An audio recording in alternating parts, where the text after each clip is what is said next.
انه الذهب يطلع $200 وينزل $300 بعدين يرجع يطلع $300. جنان. 25 سنة ما شفنا شيء زي هيك. تاخذ صفقة عن طريق التليفون سويفت وتخلي الصفقة مفتوحة قبل لا تنهي دوامك تعمل سواب وتروح البيت. 1982. يعني قبل ما يكون في شيء اسمه انترنت كان عندهم انترنت وعندهم تلفون، كانوا كلهم راح يروحون يوتيوب، كانوا راح يقضون على المجاعة. لساتني ما ربحت ابدا ابدا ابدا. ما كان تداول، كان جامبلينج للاسف الشديد. عفريمة دقيقة. عفريمة الدقيقة بوت انت ما انت انسان.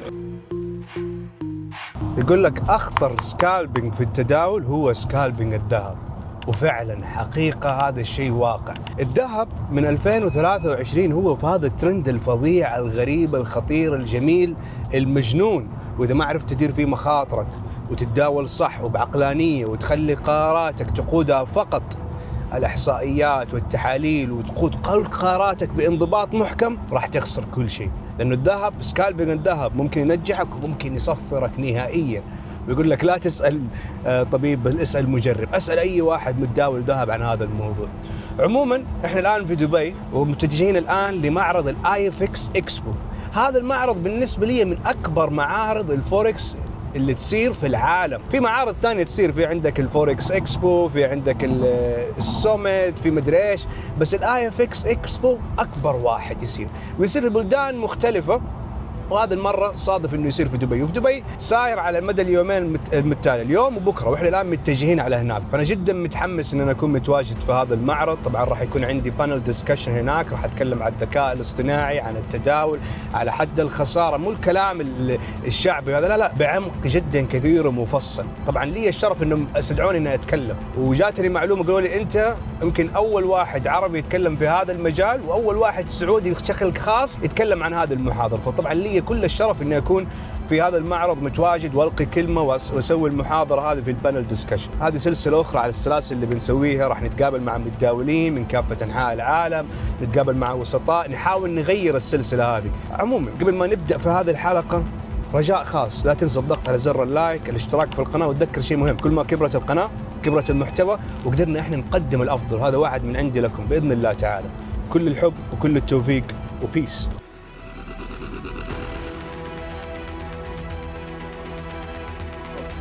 Because sometimes what people do who trades using AI bots, when the drawdown reaches like, let's say they set the equity stop loss to 12%.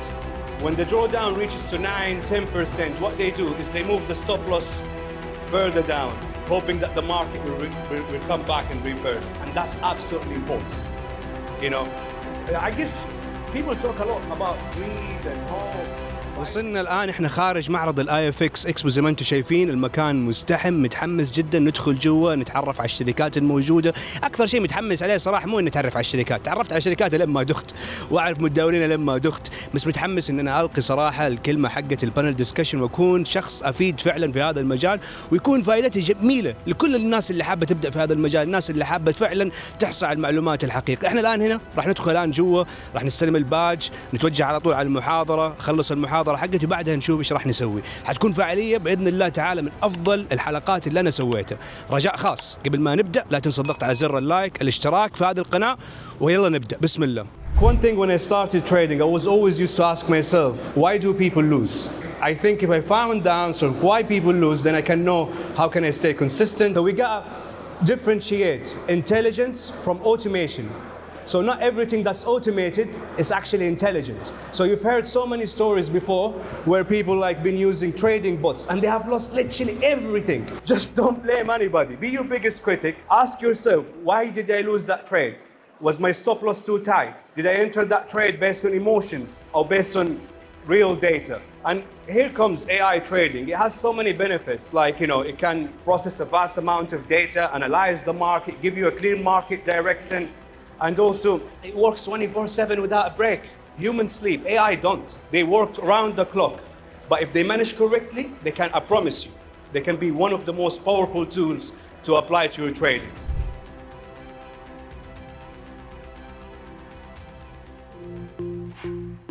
الإيجو اللي طلع عندي في يوم حولت من 200 ظرف يومين سكالب من 200 ل 6.7. أقول لك خلاص. انت لازم تعرف حاجه، انت الحين السواقه التداوليه 70 ل 80% اللي يتحكم فيها خيروزمات ما تتردد، ما تطمع، ما تخاف، ما تنام. واول مره انت يجيك ايجو، يجيك طمع، يجيك غرور، تعطيك على وجهك، ما في رحمه، ما في امي يرحميني. فانا عشان اتداول ضد الخيروزمات هذه، انت لما الذهب الاسبوع اللي راح كان يتحرك بشكل مجنون، كان في احد بيتصل على السوق اللي محركوه؟ لا، خيروزمات، صح ولا لا؟ فانا عشان يكون عندي فرصه ضد هذه الخيروزمات، اداره مخاطر واهداف بس. خلاص ما تخاطر اكثر من 1-2%، هذا مجنون، هذا يخاطر 100%. اكبر ربح لك في التداول؟ والله أكبر ربح كان تقريبا 50,000 دولار، بس كان تراكمي يعني ما كانت. مو صفقه واحده؟ لا مو صفقة. على مدار كم؟ على مدار 6 شهور. الله، وش كان نوع الصفقات او التداولات اللي تسويها؟ مينلي على الذهب، وشوي كان على الكريبتو كرنسي. على الذهب وعلى الكريبتو. طبعا الذهب هذه السنه في الترند الخرافي اصلا من 2023، والذهب جالس يسوي اشياء عجيبه خرافيه، بالذات حتى الاسبوع اللي راح 100 دولار طالع في دقيقه، 100 دولار نازل في دقيقه، اشياء جنان. كم سنه لك في المجال؟ أنا صار لي 25 سنة. ما شاء الله تبارك الله، 25 سنه. احب اسال اهل الثقه اللي زيك، ايش اكبر درس تعلمته خلال 25 سنه؟ في دروس كتير. أول شيء إدارة أهم درس. رأس المال أهم شيء في التداول.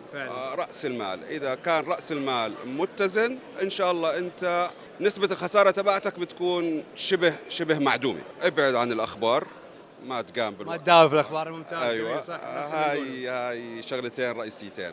صح. إدارة المخاطر، والأيام اللي ما تتداول فيها تربحك أكثر من الأيام اللي تتداول فيها. 100%. أحسنت. وأكبر خسارة لك في المجال؟ هي كانت تراكمية كمان، بس تقريبا 220,000 دولار. يا ساتر، ليش؟ والله كان أيام الباوند إذا تتذكر، بس ضرب 2.1. أيوة. كانت خسارة كتير كبيرة. وأكبر درس تعلمته من هذه الخسارة؟ ما لازم أخلي بوزيشنات كتير لونج تيرم من غير ستوب لوس، لأنه ما بتعرف شو بيصير. كان درس قاسي. خلال 25 سنة مرت تغيرات كبيرة. حسألك سؤالين. أول سؤال، إيش أكثر شيء مجنون شفته في خلال 25 سنة هذه غير ترامب؟ والله هو ترامب أكثر شيء مجنون، سبيشالي اللي صار خلال ال6 شهور الماضية. يعني ب 25 سنة ما شفنا إشي زي هيك أبدا بحياتنا. ما شفنا إنه الذهب يطلع 200 دولار وينزل 300 دولار بعدين يرجع يطلع 300 دولار. هاي ب 25 سنة ما شفناها. اللي شفناها خلال الشهرين 3 الماضيين هاي ما شفناها بال 25 سنة أبدا. وفعلا فاللي ينجح المتداول في هذه الفترة والمستثمر الانضباط وإدارة المخاطر. نعم. لأنه لو حسابك صغير ودخلت على الذهب أنت يا حتدبل بدقائق يا حتتلكوت بدقائق، ما في. وش أكثر شيء يحمسك كمتداول؟ جيروم باول الجود افترنون ولا تغريدات ترامب؟ تغريدات ترامب. مجنون يا أخي، جننا. اي والله. طبعا انت 25 سنه ما شاء الله عليك، انا حستغل هذه الفرصه. خلال فتره اوباما كيف كانت الاسواق الماليه مقارنه باليوم؟ طبعا ما كان في كثير وسطاء ماليين، ما كان التداول موجود للمتداولين التجزئه، ايش اكبر اختلاف غير التكنولوجي وهذه الشغلات؟ غير التكنولوجي، التصريحات تبعت ترامب كانت اكثر من تصريحات قبل، فحركه السوق كانت اكثر.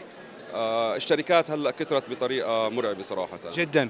فانا بنصح اي متداول يشوف تراخيص الشركه علشان يحمي حاله. هاي شغله كثير كثير كثير مهمه. يعني لازم يكون ترخيص الشركه ترخيص يقدر يحميه بس يربح فلوس سبيشال كثير. صح. بس ابغى اضيف حاجه على التصريح. في شركات كثيره تقول ان هي مرخصه من الف او باء، بس لما تفتح حساب معاهم ما يحطوك في ترخيص الف وباء، يحطوك في ترخيص سين، وبعدين لما يصير شيء ما في احد يدافع عنك. فلازم المتداول يتاكد، يعرف هو تحت اي ترخيص. مزبوط، لازم يتاكد هو تحت اي ترخيص ويطلع على ترخيص الشركه. يعني ما يسمع من فلان انه الشركه الفلانيه كويسه بروح بفتح حساب معها. صح. يشوف مين الشركه، تراخيص الشركه، مين الاونرز تبعت الشركه، لازم يطلع على كل هاي الامور. انا لاحظت شيء، انا دائما بجي المعارض هذه، لاحظت هذه السنه والمعرض اللي راح فوق 400 شركه، السنه اللي قبلها كان 100 وحاجه شركه. هذا يثبت لك انه الشركات قامت تفتح كثير، صار في طلب عالي على الاسواق الماليه، وبرضه شركات كثير بيبوك. كيف يعني المتداول المستثمر الجديد يقدر يعوم في بحر الشركات هذه؟ مثل ما قلت لك لازم المتداول يشوف تراخيص الشركه مهما كانت الشركات كثير، 100 200 500. اذا انت بتشتغل مع شركه مرخصه مرتاح معاها فاكيد انت ما راح تغير على شركه ثانيه.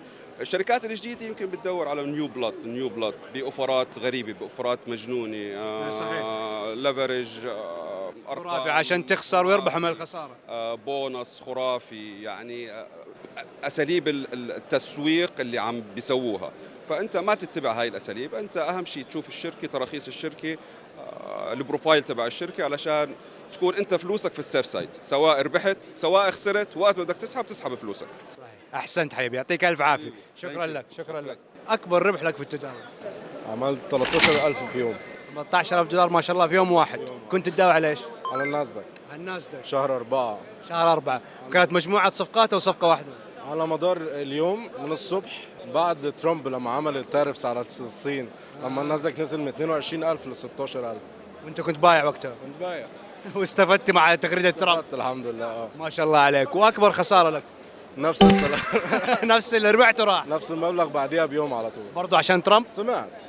وترامب كان ليه سبب ولا لا؟ فاكر ترامب يعني فاكر لما عملوا تويته ان هو اجل التارفس. ايوه على الصين صح؟ انا كنت عامل سؤال قلت خلاص هيكمل، عكس عليا في ثانيه راحت الفلوس.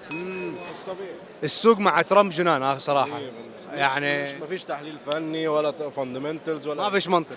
على الله. صح على الله والله. واهم شيء الانضباط واداره المخاطر. 100% طبعا. طيب ايش اكبر درس تعلمته من الخساره؟ الطمع طبعا الزياده ده اكيد شيء اساسي، وان انا خلاص لو شايف السوق ماشي في اتجاه عكسي الحمد لله اهدى شويه افكر واعيد ترتيبي، ودايما في فرص. صح. دي اكبر نقطه انا بقولها كتير يعني. صح انه ما دام مو لازم تطارد ورا الفرص، استنى الاعداد الصحيح. 100%. هو الصفقه واحده 2 في اليوم كفايه اصلا. صح، الجوده اهم من الكميه. احسنت. طب اي نصيحه حاب تقدمها لاي شخص حابب يبدا في هذا المجال؟ بس يركز على اساسيات وما دونت اوفر تريد. النقطه دي مشهوره، الكلمه دي معروفه. صح. بس هي حقيقه. هو التنفيذ صعب فيها بس. 100%. انت بتتحمس في نفس الوقت، السوق بيشغل معاك بتتبسط، بس في غلطه واحده خلاص بتضيع كل تعبك. صح. بعد كده بتخش النفسيه وبتاثر عليك. فعلا احسنت يا عم. فله تحيا مصر. كم سنه صار لك في المجال؟ 45 سنه. 45 سنه ما شاء الله تبارك الله. يعني قبل ما يكون في شيء اسمه انترنت. اكيد. احنا كنا نشتغل في البنك مع بنوك اوف شور بنك اجنبيه، وكنا نتعامل بالفون اكسشينج. ما شاء الله عليك. يعني قبل ما يكون في ميت اوف كودز كان التنفيذ كله عن طريق التليكس. تاخذ صفقه عن طريق التليفون سويفت، وتخلي الصفقه مفتوحه، قبل لا تنهي دوامك تعمل سواب وتروح البيت. 1982. ما شاء الله تبارك الله. يعني طبعا انت حتى لما تنفذ الصفقه لما البروكر ينفذها يكون السعر يتحرك كم نقطه عكس اليوم. وبزيدك من الشعر البيت، كنا قبل لا نروح نداوم الرسم البياني نشتريه من المكتبات، قلم ومسطره ونعمل الرسم البياني. واو، رسم بيانات، رسم يدوي. نعم. طيب ايش اكثر شيء يعني لاحظته تغير جذري بغض النظر عن التكنولوجيا عن التريدنج فيو او المنصات، اكثر شيء لاحظته تغير؟ اللي لاحظته انا بالذات للاجيال الحاضره، بالسابق ما عندنا تعليم الاكاديميات، يعني احنا دخلونا بالديلينج روم بدون تعليم بدون خبره، حتى كانت ولاده الكيانات الماليه التداول لدى البنوك كانت لسه باديه، بنك تو بنك اونلي، مؤسسات ماليه كبيره تعمل البوزيشن هيج ما هيج فقط لا غير. الان في التعليم، في الوعي، في الثقافه، فدائما انا انصح قبل لا تدخل المجال هذه تعلم، استثمر في نفسك بالتعليم، التعليم مهم، شرط اساسي قبل لا تدخل السوق. صحيح. يعني اول كلمه نزلها الله عز وجل في القران كانت اقرا لحكمته العظيمه. نعم، اقرا وربني زدني علما، ودائما التعليم هو مصدر رزقك، لان انت تزيد قيمتك بالتعليم، تزيد من مستواك. الاسواق باغيه، انت اذا ما تعلمت بالشكل الصحيح راح تكون نفسيا راح تتعب، الاسواق راح تظلها مهما بيت. الاسواق باغيه، احنا نتكلم عن 45 50 وكانت قبلنا موجوده الاسواق. صحيح. بس ما تلاحظ الان مع تعدد المعلومات في الانترنت مرات الجيل الحالي ينغر وراء المعلومات الخاطئه، زي ما تشوف احنا الان هنا في المعرض في شركات كثير فاتحه، ومرات هذه الشركات فعلا ما يكون همها مصلحه المتداول. طبعا كلام جميل جدا، السوشيال ميديا قاعد يجذب، راح تحقق فراري، راح تسوي بنايه، اكيد انا مو ضد الفكره، كل ما تاخذ مخاطر كبيره كل ما تحقق يعني عائد كبير، ولكن خسارتك انت برا السوق. صح. فلاجب ان تكون عندك استراتيجيه، خطه معينه مدروسه، اذا انت بتحقق باليوم بالشهر 2% انت افضل من البنوك. صح. المؤسسات الماليه بالسنه 24%. قل لي اي مؤسسه ماليه تحقق 24 ولا اي بزنس يعطيك عائد استثماري على راس مالك من غير موظفين، من غير عمال، من غير ايجارات، وبشكل مستمر. بس العالم تبغى كل شيء بسرعه ويصير الان فوري. القليل المستمر افضل من الكثير المنقطع. طيب ايش اكبر حدث مر عليك خلال 45 سنه لحد الان عالق في ذهنك في الاسواق الماليه؟ والله انهيارات كثيره. انهيارات كثيره مره خلال 45 سنه. انهيارات كثيره. 87 وعندنا الدوت كوم بابلز 1999 2000 وعندنا 2008 سب برايم ريال استيت، وكان عندنا جائحه كورونا. والان التذبذبات القويه اللي بالسوق الغير مستقره، الرؤيه غير ضبابيات كثيره، الرؤيه غير واضحه، تؤدي الى غلق. ولكن في فرص اذا انت كان عندك الخطه او الاستراتيجيه متزنه، دائما البالانس بالمحفظه تحقق عائد، ولكن شيل عنك الطمع، شيل عنك الخوف. صح.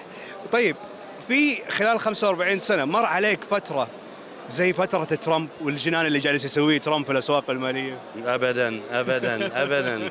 يعني في فترات كانت انهيارات غير معروفه، بلاك ماندي، انهيارات دوت كوم، كانت الناس تقرا البابلز الفقاعه، ولكن الان يعني تصريح سياسي بسيط بامكان يقلب كل تحليلك الفني. تغريده واحده يغير كل تحليلك الفني. صح. فلذلك دائما انت اذا كنت متعامل اقرا الاشياء او التحليل الاقتصادي، ودائما ثبت انت وين الدعم، وين لان بامكان السوق يخسر 4-5% بتغريده قويه مش موجوده بالحسبان الاقتصاديه، ولكن موجوده بالحسبان السياسيه. فعلا. وخلال الفتره اللي انت بدات فيها ما كان في منصات الانترنت، يعني الان مثلا المتداول يقدر يدخل مثلا على فوركس فاكتوري، على منصات ثانيه، يعرف ايش الاخبار الاقتصاديه السايره، متى ترامب راح يتكلم. فترتكم كانت تمشوا كذا يعني تقريبا بشكل جدا مختلف صراحه. يعني ما شاء الله عليك خبره، وانا لي الشرف اني اسوي معاك هذا اللقاء. ايش الشيء اللي دائما تحب تداول عليه او انت محترف فيه؟ الذهب، العملات، السلع، الأسهم؟ والله كل الأدوات المالية أنا أنظر لها إذا كانت فيها فرص. يهمني الفرص، أنا ما يهمني الأداء المالية، ولكن كمتداول أنا أحب العملات. الذهب يمكن السيولة فيه قوية، المتداولين عليه أكثر من 50%. أحب البترول كأداء، لأن أفهم للأداء المالي، أفهم للبترول، عوامل البترول صعوده ونزوله. كل الأدوات المالية جيدة. الناس كلها تتكلم عن الذهب وصل قمة، في ناس تعاملون بالبن، في ناس تعاملون بالشوكليت وحققوا أرباح. صح. فلذلك الأدوات المالية كلها جيدة إذا كانت قراءتك صحيحة. ولكن نصيحتي دائما قبل لا تتداول افهم الأداء المالية. لازم تفهم الأداء المالية، هل الأداء المالية قدرت تقراها بالشكل الصحيح؟ مش نصيحة من أخ ولا ترند طالع فوق. افهم الأداء المالي عشان تفهم كيف تتعامل مع الأداء المالي. وافرض شخصيتك في الشارت. نعم. كمان. نعم. لا تتبع القطيع. آخر فترة من 2023 الذهب في هذا الترند المجنون صراحة، والأسبوع اللي راح لو اطلعت على شارت الذهب كان يسوي أشياء غريبة عجيبة. يعني خلال 5 دقائق $100 طالع، $100 نازل. جنان اللي جالس يصير في السوق خلال آخر 45 سنة ما شاء الله عليك. إيش أكبر درس تعلمته في هذه الأسواق المالية؟ ولو في نصيحة حبيت أحد كان يقول لك إياها قبل ما تبدأ هذا المجال؟ برجع للماضي بالبدايات، عندما يعني حققت عائد بصفقة أكثر من 18%، وكنت مستانس مبسوط أنتظر الإدارة العليا تناديني تكافئني على العائد. تفاجأت أن الإدارة العليا تناديني وتعطيني إنذار لأن ما أدرت مخاطر بالشكل الصحيح. فحصلت درس ما أنساه من قبل 40 سنة. فإدارة المخاطر جدا ضرورية، مش مهم كم تكسب إذا كانت صفقتك صحيحة 100%. أحسن. شفتوا يا جماعة ما شاء الله 45 سنة ويقول لك أهم شيء في هذا المجال هو إدارة المخاطر، الشيء المهم والأساسي اللي فعلا ينجي المتداول. أكيد. أكثر شيء تتبعه في تداولاتك وتنفيذ صفقاتك التحليل الأساسي والتحليل الفني؟ الاثنين. الأربعة مش الاثنين. وش الأربعة؟ أول شيء إذا أنا اتبعت التحليل الاقتصادي لازم أقرأ الأسواق بالشكل الصحيح، متى بتكون في بيانات. احنا كلنا عارفين الاسواق سباقه، مش اليوم. الاسواق سباقه بعد شهر ايش بيصير. فاذا قرات الاسواق بالشكل الصحيح وبعدين رحت حق التحليل الفني، اتبع شنو الشارتات، هل ديلي شارت رسم البياني او الفور اورز. انا شخصيا اتبع الديلي شارت، دائما اتبع الديلي شارت عشان صفقتي يكون في رسم واضح. تذبذبات الساعه وسكالبينج ما احبها. ثالث شيء، هل الصفقه تناسب استراتيجيتي، ادارتي للمخاطر؟ هل الصفقه مناسبه لي، افهم للاداء قبل ادشه؟ اداره مخاطري لازم تكون فهمي للاداء. رابع شيء، اذا انا قبل ادش الصفقه احسب الخساره قبل لا احسب الربح. اذا خسارتي مناسبه اجي كان تيكت، اقدر يعني تهيئك نفسيا، تهيئ نفسيا صح. فاخذ الصفقه بكل اريحيه، حتى لو السوق عكس علي $500 خلاص اخذتها كصفقه ناجحه 100%. ولكن دائما اخذ الار ريسك اجينست ريورد 1، فلازم يكون الانكم مالي 3 ل 4. وانا مش سكالبينج، انا سوينج اللي هو يوم اسبوع اسبوعين ما عندي مشكله. على ايامكم اصلا ما كان في سكالبينج. على ايامي الصعبه انه تحط اوردر بالسوق، تعمل تليفون مع البروكر عن طريق التليفون، يمكن بعد 20 دقيقه يسوي لك كونفيرم، والسعر قد يتحرك كم نقطه 100% تحت ضدك وما اعطك البوزيشن عالي، فيو هاف تو تيك ات. صح. يعني اهم شيء في المجال اداره المخاطر والتحكم بالنفسيه والانضباط. هي مرات الناس تبغى تتسبح من غير ما تنبل، لازم تعرف انه كل شيء فيه خطوره. لازم تتسبح، وما دام اهم شيء ما يغرق. لا ما دام يبط طريق السبوح. البحر فيه خيرات كثيره، سمك وخيرات كثير، لولو، لكن ما لازم تتعلم السباحه قبل دخول البحر. صح. فالتداول بالاسواق، في ناس وايد بالسوشيال ميديا يقول لك يعني والله في خسائر. هل تعلمت؟ هل جربت؟ هل اخذت فتره الكفايه ان تكون جاهز لدخول السوق؟ يجهز نفسه ويدخل لك ب$50 ولا $100. يعني هاي مش مشروع. هو المشكله وين؟ هم المشكله الناس، يعني لانه للاسف كثره الشركات النصابه، الناس اللي تروج بالطريقه الغلط، فالناس تخسر. في المجال صار لي اخر فتره سمعه سيئه. انا قابلت واحد متداول مثلك شرواك بريطاني يقول لي انا حزنان ايش اللي جالس يصير في الاسواق الماليه، المجال اللي انا احبه يتشوه، شركات سيئه، ناس تروج بالطريقه الغلط للاسف. وقال لي اكبر تغيير صار، وهذا انا شرحت عليه في محاضر، انه الان الاسواق الماليه من 70 ل 80% اللي يتحكم فيها خيروزمات، مو بشر زي زمان، ما هو احاسيس. وهذا رايك في الذكاء الاصطناعي في التداول؟ الذكاء الاصطناعي يساعدك بالشعور، لان الذكاء الاصطناعي مش بشر، في انضباط. في انضباط. مثل ما نتكلم على اليوم الطائرات تطير بالكمبيوتر، صح. مش بشعور. ولكن يجب ان تكون الخطه انت حاطها بالذكاء الاصطناعي قابله لتحويله يدويا وقت الظروف. صح. يعني الذكاء الاصطناعي ما يقرأ الأخبار اللي يصير بعد ما أنت دخلت الأمر مالك، وين وقف الخسارة، وين أخذ الأرباح، ولكن يقرأ المعلومات اللي أعطيته إياها. صح، من هو ما يعرف مرات إيش ترى مغرد، إيش الناتج. فيجب أن أنت تقيد الذكاء الصناعي، مش هو يقيدك. تطرقت يعني الشركات النصابة والشركات اللي غير حقيقية والرخص ما عنده. في اليوم شركات كثيرة وما تعتمد على براندنج نيم، وكله الناس تلحق الشركات اللي تدفع تسويق قوي. زين، انت المفروض انه في خطوات معينة يسمونها ديو ديليجنت، تقرأ عن الشركة. هل الشركة سيجريجيت اكاونت، تفصل حساب العملاء عن حسابها؟ مهمة فعلا. هل الشركة اي بوك تحول اوردراتك للسوق؟ هل الشركة مرخصة؟ لازم تكون مرخصة ب5 و6 رخص دولية، مش رخصة واحدة وجاية تركض لك وتعطيك السوفت وير. ثاني شيء، خدمة العميل، العملاء. يعني الشركات تحتاج الكلاينت كثيرة، ولكن أنت يجب أن يعني مثل ما هم يقيمونك أنت تقيمهم بعد. والسؤال اللي أهم من أهم، مثل ما أنت تدير مخاطرك بالتنويع، لا تخلي فلوسك كلها بشركة واحدة. صح. يعني حاول تفتح شركتين 3 مرخصين بالترخيص الصحيح، 3 4. لو شركة شوي انهزت محافظك ماشية، تحط بعد تعتمد بالشركة على شركة واحدة وبعدين تقول شركة نصابة.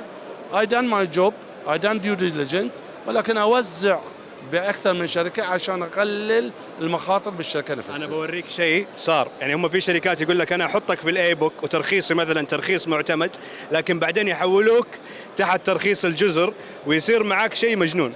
شوف هذه المحفظه، شوف كم راس المال عن طريق الذكاء الاصطناعي، شوف كم راس المال وكم البروفيت، بس شوف ايش سووا، شالوه.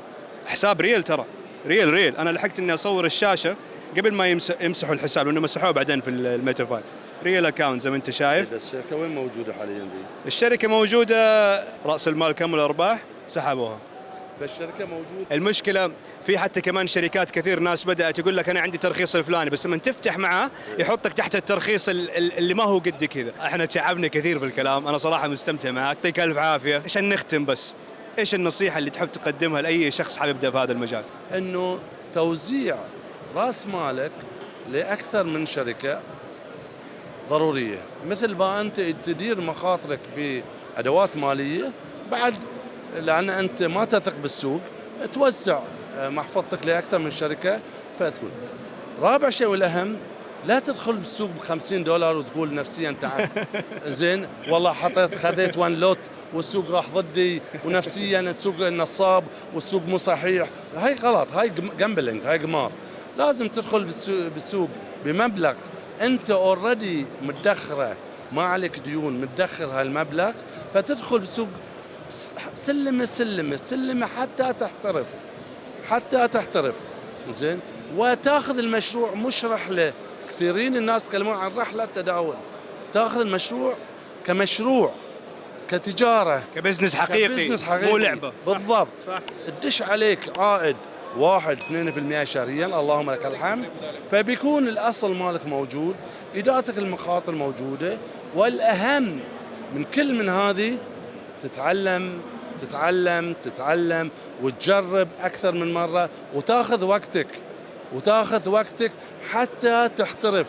حتى انا لازلت ادرس، لازلت طالب بالسوق. زين، فلذلك السوق يتغير، استراتيجية تتغير.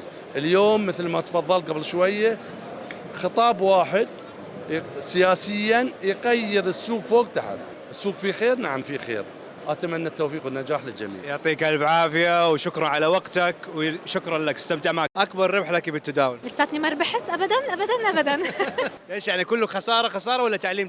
لا تعليم وبخسر، يعني بفوت وبحس حالي جاهزة وبخسر هلا. ما في رقم كده وصلت لي وحسيت إنه هذا كان أكبر رقم لك؟ لا، في مرة عملت صفقة واحدة أراوند $200 وخسرتهم بعديها بنص ساعة. ما كان تداول، كان جامبلينج للأسف الشديد.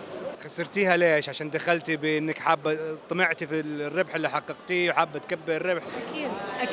اكيد طمعانه 100%. انت بتقولي خساره، طب ايش اكبر خساره عديتي فيها؟ هي مش خساره برقم واحد، انا كنت حاطه مبلغ اتداول فيه على مدى let's say 6-7 أشهر، خسرته كامل بشكل متقطع، بس $10,000 تقريبا. $10,000. وش الدرس اللي تعلمتيه من خسارة $10,000؟ إدارة مخاطر وسايكولوجي، ما كان تحليل، كان كله إدارة مخاطر وسايكولوجي. وكم سنة لك الآن في المجال؟ 6 أشهر. 6 أشهر يعني مبتدئة. لا برافو عليك، بس أهم شيء إنك أنت بتحاولي بتواصلي وتستمري. أكيد طبعاً. وكيف ترامب معاكي؟ مزعلني شوي، مزعلنا كلنا اكشلي. يعني انتم المبتدئين اللي بدأتوا في فترة ترامب صراحة مرات يعني أحيد عليكم، بس keep going. Thank you so much. Thank you. طيب ايش النصيحة اللي تقدميها لأي شخص حاب يبدأ؟ يعني لو رجع فيك الزمن 6 شهور ورا وحبيت أحد يعطيكي نصيحة قبل ما تبدأ، ايش كانت؟ ما تتسرعي، كنت حاطة هدف إنه أنا خلال 3-4 شهور أصير ناجحة، بس الموضوع بياخذ أكثر من هيك وقت. الاستمرارية، إدارة المخاطر، السايكولوجي أهم من كل شيء ثاني. في ناس تفكر إنه بعد يوم راح تغتني وتصير مليارديرية. اللي بيغتنوا بيقولوا لك بضرب صفقة حظ، اليوم اللي بعديه بضرب صفقة حظ وبخسر كل شيء. طيب إيش أكبر كذبة العالم مصدقينها على التداول؟ بغض النظر عن الأرباح السريعة والمليونيرية، كذبة كذا. أو أنت اللي بدأتي وكنت مفكر إنه المجال شيء وطلع شيء ثاني، كنت موهومة في كذبة. هلا ما كنت موهومة لأنه كان unrealistic، بس إنه هدول اللي بيطلعوا لك بس بيحطوا لك أرباحهم، وإحنا we are the market makers. No one is a market maker. السوق بكسر راسك، this is not true. Don't believe whatever you see on social media. وما تشوف بسم الله الحمد لله. احتاجك انا باستفسار يا اخي. الموضوع هذا تبع اني اوقف بمجرد ما احصل على التارجت تبعي برضو مؤثر نفسيا. انا الحمد لله الشهر الماضي حققت ربح، ودرو داون كان حتى سالب 1%، بس حققت تقريبا 12% عائد. لكن لما اجي اشوف البوتنشل كان ممكن يكون 30 25. الايام القويه انا اطلع الهدف تبعي واخرج من السوق، بس اشوف الحركه قويه فيها فرص فما استغلها. لا مع ان الريسك مانجمنت تبعي جدا ممتاز. ما يخص، بس ديسبلين برو. عندي زوجة حلوة مخلص لها وكل شيء، اشوف واحدة ثانية احلى حروح؟ لا خلاص. قناعة كنز، والله قناعة كنز. ما تصير بني ادم طماع. لو ايش يقول لك السوق لا خلاص اوصل لهذا. حتى انت لو عندك ريسك، انا عارف انه انت عندك، عارف انك انت منضبط، باين عليك ما شاء الله عليك، فاهم جدا منضبط، واضح هذا الشيء. بس صدقني ايش راح يصير؟ اي بس ايش راح يصير بعدين لو انت خشيت عشان الفرص هذه اللي تقول عليها؟ لا سمح الله خسرت، راح ياثر على انضباطك قدام، راح يخليك ايش؟ يجيب لك شيطان يلعب في مخك، يلا ابغى ارجع مره ثانيه. فهمت علي؟ فخلاص خليك عندك هذه الاهداف واطلع، لا ياثر على انضباطك. او مثلا مدرسه، انت كل يوم بتروح، بس لو غبت يومين 3 ايام تصير عندك عاده تكمل، صح؟ هذه نفس الفكره. حتى لو تقول انا بحفظ في البيت، احسن في البيت، انا منضبط، انا راح برضو لا تاخذ هذا الشانس. خليك زي ما انت، صدقني راح تيجي بعد فتره تكون انت في مكان جدا ممتاز، بس عشانك انت منضبط. لا تخلي السوق يغرك، السوق يجرك. اكبر ربح لك في التداول؟ $23,000 in one day. ما شاء الله تبارك الله، $23,000 في يوم واحد. ايش كنت تداول؟ كان اسهم. كنت اتداول طريقه شوي مجازفه عاليه بكل امانه، اللي هي جاب اب جاب داون على فتح السوق. فضبطت وياي على ايام نيفيديا جانوري was every day gap up. فكنت ادخل الصفقه اخر الليل فتح السوق. هذه على السنه الماضيه صح؟ هذه مع رجعه ترامب كان كل السوق كان دائما يفتح بجابات، كان السوق جنان. هذا بس كان هاي ريسك، لان احيانا حتى الارنينجز يجيك بوزيتيف بس السهم ينزل. صح. فهذه ضبطت وياي انفيديا، اللهم لك الحمد. واكبر خساره لك؟ ناخذ نفس. اكبر كانت تقريبا 12 شهور. 12,000. وطب ايش اكبر درس تعلمته من هذه الخساره؟ والله كون ياك صريح، حتى اليوم المحترف يتعلم الدرس ويكررها. ولكن بقول لك من الخساره هذه اي ريبيتد الجاب اب والجاب داون، افتكرت انه راح تصيب معايا مره ثانيه and then I stopped even trading الستوك. يمكن اللي تعلمته انه لا تتداول الاسهم، لانك انت ما قاعد تتداول، انت قاعد تسوي طريقه استراتيجيه سيستم، تدخل اخر الليل قبل سكره السوق وتاخذ ارباحك على الفتح. انت ما قاعد تشوف السوق، ما قاعد تشوف رسم البياني، ما يهمك الاخبار، ما يهمك اي شيء قاعد يحصل. لا فعلا مختلف، تداول الاسهم كليا مختلف عن تداول الفوركس او العملات او الذهب، كمان اختلاف جدا كبير، وتعتمد على اشياء معينه حتى تخلي السهم في الشركات سستينبل، يكون مستدام اكثر، اشياء اجتماعيه اقتصاديه. لك يعني كم سنه الان في هذا المجال تقريبا؟ اللهم لك الحمد 7 years. السنه هذه ان شاء الله بنكمل 8 سنة. وطيب ايش اكبر كذبه العالم مصدقينها عن التداول شفتها من خلال تجربتك في 8 سنوات هذه؟ بدأت السوق بناء على هذه الكذبة واكتشفت لا الواقع غير. الاسبوع الجاي راح اطلع لامبورجيني لون ازرق. لازم لون ازرق اهم شيء. ايه هو خلاص اختار اللون، يعني وما فكر لامبورجيني كم قيمته، هو قال لك انا اخترت اللون خلاص، وحطالك مدة الاسبوع الجاي، وما اتخذ قرار انه كمل ايداع. الاسبوع الجاي انا رايح الوكالة اخذها. طب هنا في هذا الشيء لما الناس تنغر بالثراء السريع في الاسواق الماليه، هنا تلوم مين؟ تلوم المؤثرين، المشاهير، الناس اللي تروج ان المجال سهل، والمجال ما هو سهل ابدا. شوف السوشيال ميديا مفتوح، خلينا نكون واقعيين، كل شخص هو حر، يبغي يكون واقعي مع نفسه، يبغي يكون شفاف مع الناس، يبغي يرضي الناس، يبغي يقص على الناس. السوشيال ميديا هذه منصة مفتوحة. يمكن اللوم الكبير على الأشخاص اللي قاعدين يغتنمون الفرص، بحيث أن ممكن يروجون لأشياء ما لها أي واقعية وعود كاذبة. أشخاص وللأسف خلينا نكون واقعين، ما راح تقدر توقف. صح، ومشكلة تمويلهم من شركات الوساطة. ما تقدر لأن أنت الحين إذا تبغي تأخذ اللامبورجيني، مع كل احترامي لك، ترى هو سابقنك، هو راح ياخذه قبلك. من عمولتك من عمولتك. ومن خسارتك. ايه، فانت لما بتختار ازرق انت قاعد تختار للامبرجيني ازرق، لا هو مو بلكن. عجبتني، حلوه. لا فعلا. طيب ايش النصيحه اللي تقدمها لاي شخص مبتدئ حاب يبدا في هذا المجال؟ تعليم، حط عليه خطين احمر و50,000 نقطة. روح اعمل بحث يا أخي، فلوسك هذه إذا أنت ما راح تتعب عليها أنا ليش أتعب عليها؟ صح والله. فإذا أنا قصيت عليك أو لعبت عليك وبعت لك أوهام، لأنك أنت مع كل احترامي الشات جي بي دي ما استفدت منه. أنت هذا أقل تكلفة ما استفدت منه. ليش تلوم الناس؟ لأنك أنت كبشر ما تبغي تعق اللوم عليك. احسنت يعطيك الف عافيه حبيبي، تشرفنا الله بك. يحفظك. اكبر ربح لك في التداول؟ نسبة وتناسب خلينا نحكي 300%. 300% ما شاء الله تبارك الله. ايوه. كم كان راس المال؟ طيب راس مال بيكون صغير، فول مارجن، فاهم؟ خاطرت بكل راس مالك. يعني في عندك مثلا انت يكون عندك محفظة اساسية، هي ما بتدخل فيها فول مارجن، تبدا تاخذ قسم من ارباحك من المحفظة هي تفوت فيها فول مارجن، بحيث لو خسرت يا سمح الله انت عم تخسر جزء من ارباحك اللي عملتها خلال الاسبوع. يعني انت طريقتك يكون عندك حسابين تداول، واحد تخاطر فيه بجنان والثاني مخاطره محسوبه. مخاطره محسوبه، والارباح بنعملها خلال الاسبوع ولا خلال 10 ايام ناخذ جزء منها بنخاطر فيها، لان المخاطره مستاهله. في ناس عم تعمل 500% و1000%، يعني ال$100 انت ممكن تعمل $1000 بصفقه واحده. ممكن تخسر كل شيء بصفقه واحده. تخسرها هي $100 في الاخر، اخذها مكسب من حسابك الثاني. قلبه قوي هذا يا جماعه. لازم انت يكون عندك سيف سايد بحسابك بفلوسك الحقيقيه، ارباحك فيك تجازف فيها شوي. وش تحب دائما تتداول؟ هلا اكثر شيء على الداو جونز وعلى النازداك، بس تحب الخطوره، دو جونز ونازداك قال لك هذا انسان مغامر. داو جونز والنازداك بدهم خبره قويه اكثر من الذهب. الذهب تعتمد شوي اذا تفوت فول مارجن تعتمد شوي على الحظ. وكيف الدو جونز معاك والنازداك مع ترامب؟ صعود. جنان اللي بيصير بالسوق. خذ صعود وما بتخسر. بالنسبه لك ايش اغرب شيء مر عليك في الاسواق الماليه؟ هلا اغرب شيء الناس المتداولين انا بشوفه عندهم حتى انه التحايز. انا مثلا اخذ صفقه شراء، بروح بحلل، بفوت على التليجرام ولا بفوت على ببحث بالاخبار، بشوف الاخبار بحللها بحيث انه على اتجاه صفقتي، فهمت علي؟ ما بيحللها بحيث انه السوق طالع ولا نازل، لا بشوف الخبر مثلا، لا معناته هذا الخبر بياكد على صفقتي اللي هو الصعود.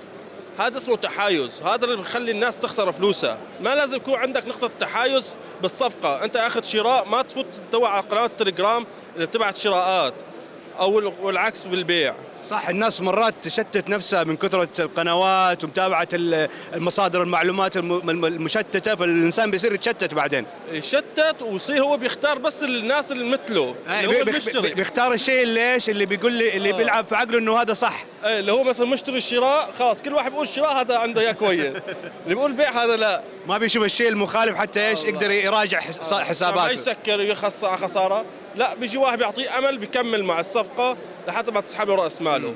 في التداول ما في شيء اسمه تحايز، السوق اليوم طالع بكره ممكن ينزل عادي، امر طبيعي هذا. وانت سكالبر على حساب الكبير بكون صفقات اللونج تيرم سوينج. سوينج، بس اللي بيكون مضاربات سريعه عفريم دقيقه. عفريم الدقيقه بوت، انت ما انت انسان. ماشي، ما بدنا لك وقت بيكون في ريسك عالي، عفريم الدقيقه، عفريم 5 دقائق مشان ناخذ صفقه زيرو انعكاس. وتاكيدك على اي فريم تاخذه؟ على 4 ساعات طبعا. 4 ساعات؟ 4 ساعات، والتنفيذ على الفريم الدقيقة وال5 دقائق. دقيقة 5 دقائق بس عشان ناخذ صفقة زيرو انعكاس، عكس خلاص راحت ال100. الله يوفقك حبيبي. $150 العب فيها بس يكون من ارباحك، ما تاخذ من فلوسك الحقيقية، لانك انت ممكن تخسرها 5-6 مرات، المرة السابعة تعوضك عن كل شيء راحت، فهمت؟ صح. ولو اعطيتك حساب ممول فيه $100,000 وقلت لك تتداول فيه لاخر السنة عملة او سلعة معينة، ايش راح تختار؟ اليورو USD. اليورو USD. صح. ملك العملات. صح. يعطيك الف عافيه حبيبي. شكرا لك. كم سنه صار لك في الاسواق الماليه؟ والله تقريبا 7 سنوات. 7 سنوات ما شاء الله. وش اغرب شيء مر عليك خلال ال7 سنوات هذه؟ والله اغرب شيء مر عليا في الوقت الحالي يعني التقلبات اللي موجوده في الاسواق. صح. تقريبا بقالنا اكتر من سنه ونص يعني في تقلبات عاليه جدا، وصعود الذهب العنيف اللي مر علينا دلوقتي هو ده اغرب شيء مر عليا حاليا. فعلا انا سالت اشخاص، واحد لي 45 سنه، واحد لي 25 سنه، يقول ما شاف اي تقلبات زي التقلبات اللي حصل مع ترامب. كل شيء متقلب وكل شيء مجنون. والله يعني هو بالنسبه للتعريفات الجمركيه وبالنسبه للقرارات اللي بتحصل والتغريدات والتصعيدات والتغريدات اللي هو بيطلع يغرب بيها، ده بيكون ليه اثر كبير جدا على السوق. يعني خلينا مثلا من القرارات العاديه او بالنسبه للي هي الفيدرالي او البطاله او الكلام ده كله ما بقاش ياثر في السوق. يعني 30 40 دولار ده كلام فاضي. النهارده احنا بنتكلم في 100 دولار صعود، 100 دولار صعود. شمعة ال1 مينت النهارده بتتحرك معانا 70 دولار و80 دولار. زي الاسبوع اللي راح الذهب كان زي اليويو، 100 دولار 200 دولار طالع نازل. طبعا. اكبر كذبه العالم مصدقتها عن التداول ان انت تحط 1000 دولار تعمل 100,000 دولار والفلوس تمطر عليك كده والحياه حلوه وتصحى من الصباح ويجيبوا لك الاكل عندك كله بتنزل علينا من فوق. ده طبعا كذب، كل ده غير موجود بالتداول. هو التداول عشان تنجح فيه محتاج اداره راس مال صحيحه، محتاج ضبط النفس، عدم الطمع، وتبتعد عن وقت الاخبار. تقدر ان انت تنجح في التداول، غير كده مش هتقدر. يعطيك الف عافيه حبيبي. الله يخليك. تحيا مصر حبيبي. وهنا اعزائي المشاهدين وصلنا للختام لهذه السلسله من جلسه المقابلات او التغطيه اللي نسويها لمعارض الفوركس اكسبو. اتمنى المحتوى عجبكم، اتمنى انه حصلتوا بعض المعلومات هذه مفيده لكم انتم، واهم شيء ورجاء خاص لا تنسى الضغط على زر اللايك والاشتراك في القناه، وتذكر حاجه واحده مهمه زي ما نقول في العاده، كل ما كبرت القناه كبر نوع المحتوى، وايضا كبرت نوعيه الناس اللي نصيرهم في هذه القناه. كل الحب كل التقدير واشوفكم عما قريب. بيس.